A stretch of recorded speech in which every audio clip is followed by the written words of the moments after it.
Yeah. Has being in Exodus afforded you the opportunity to meet any of your heroes? Oh God, most of them, man. Yeah, totally. Slayer, Metallica. I haven't met Lars, but I've met the other guys, and then meeting them kind of on a peer level instead of like as a fan. Yeah. Not that I'm peers with Metallica or whatever, but you know what I mean. Like, yeah. I mean, it got me to meet Glen Campbell. Oh, tell us about that. That's awesome. I went to go see Glenn on his last tour, and it was up in Reno. And somehow I had bought tickets, and then I had fucked up, and they never came. Like, I guess I didn't push the last. Are you really sure you want them? Are you sure you want them? So like a couple days before the concert, I was like, oh fuck, I don't have tickets. Like. And so my lady that I was working with at the time just called the casino and got me a comp ticket somehow. Wow. She was, she had the gift.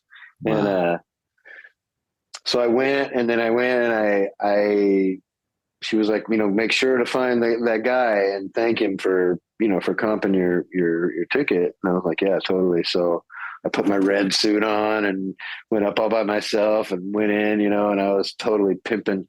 And I went and found the guy, and I was like, hey man, thank you for hooking me up, man. I thought I'd had the ticket, and I'm just too old for this shit. And he was like, yeah, man, it's totally cool. I love Exodus. I work out to that stuff all the time. And he's all, if you want, come at the end and I'll put you in the line for the meet and greet. Wow. And I was like, fuck yeah, I'm going to meet and greet. So I went and stood in line and went in, got my picture, met him, shook his hand, told him his kids were awesome. And I have the picture still. It's like my favorite picture I've ever had, like wow.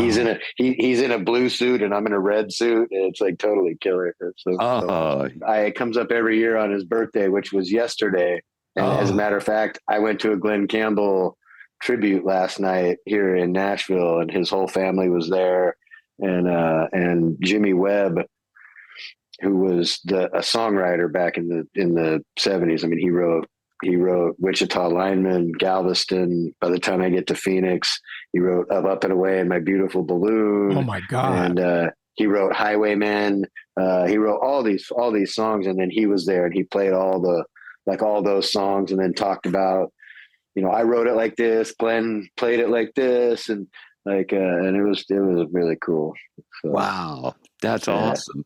How was Glenn at that point? Because I know late in his years, I mean, there was some talk of him not even touring because his health had deteriorated so much. Right. And then I think there was points where he was having trouble remembering lyrics or something to that effect. So, but he did manage to pull off a final tour, like you said, and you got to meet him. So how was he? I saw him twice on that tour. So I saw him kind of earlier on, and that was at the casino was the first time I saw him. And he had Alzheimer's. So he had really bad Alzheimer's at the time. And you could see him, like he would kind of lose it every so often. Like he'd be playing and everything was cool, and then you'd see him and he'd be kind of like looking, and it was right back into it. He would like snap like right back. It was pretty profound, actually. Like watching him just like find himself again and be in the moment all over again and stuff. Wow. And so it was good. It was kind of bittersweet. It was good and it was a little bit painful. But I'm glad I got to see it. I actually got to see his last show ever too. I didn't know it, but it was in Napa right by my house. And then that was consequently the last show of that tour. And then they didn't take him out again after that. So his daughter was in the touring band, and his daughter and his two sons actually holding the family band together was probably the saving grace for that tour. Yeah. Amazing. Absolutely. It's a great story. Amazing. Great story. And I'm kids glad are awesome. Yeah. Like the kids can play. They can play great. All of them. Like she plays the banjo so good. It's wow. Well, Glen Campbell was one hell of a guitar player. You might not know it from his recorded output, but I've read stuff like behind the scenes. I mean, he could throw down. Yeah, man. He just strikes me as sort of this unassuming crooner guy, but apparently he was one hell of a guitar player. Well, he was in the Wrecking Crew. So, I mean, there was years where he did 350 tracks.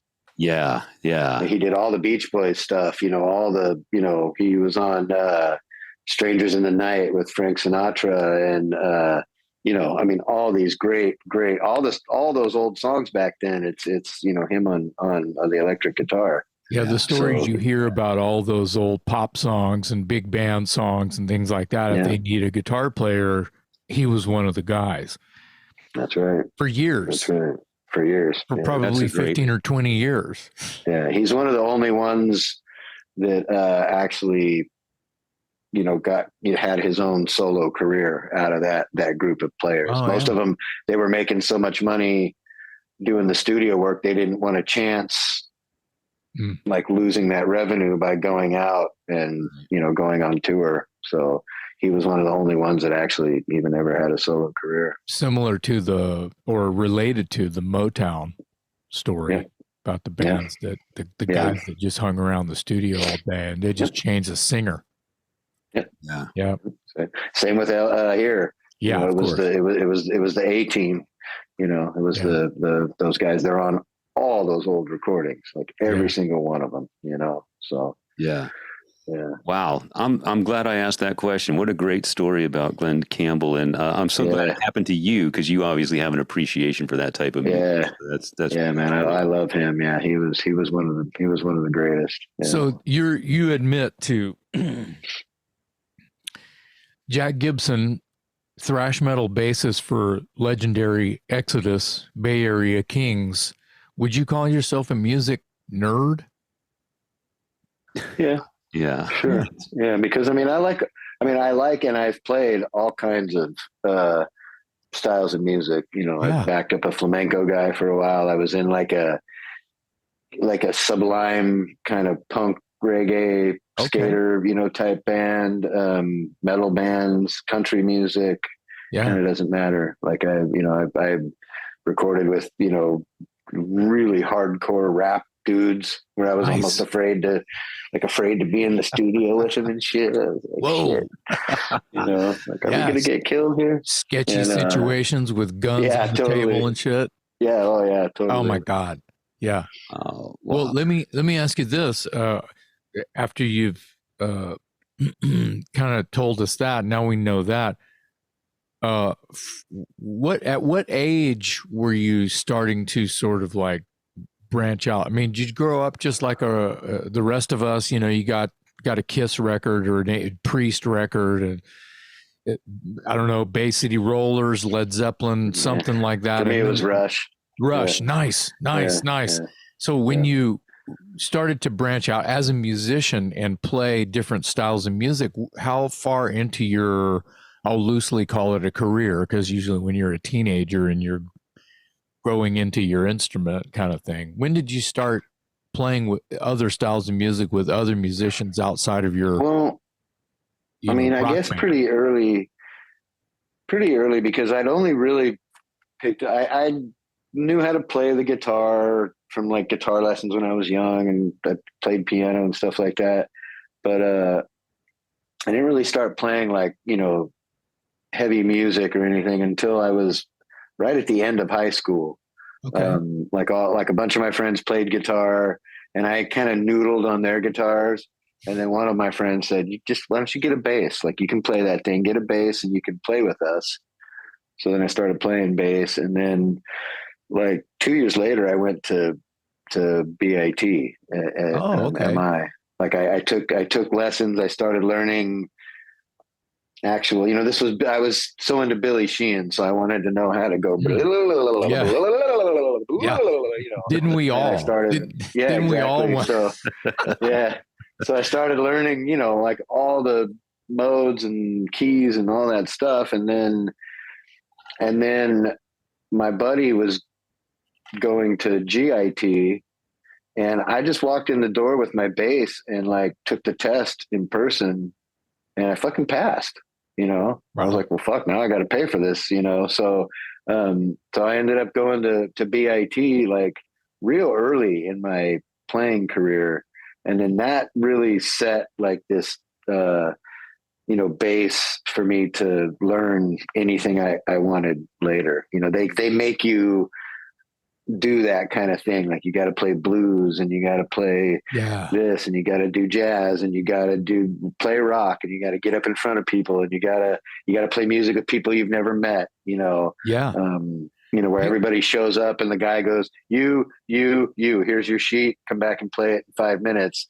And you got to go in the room and like go through it a couple times with dudes you've never met and then come back in the room and play it, you know? And so it geared me up to just kind of do whatever the fuck I wanted, you know?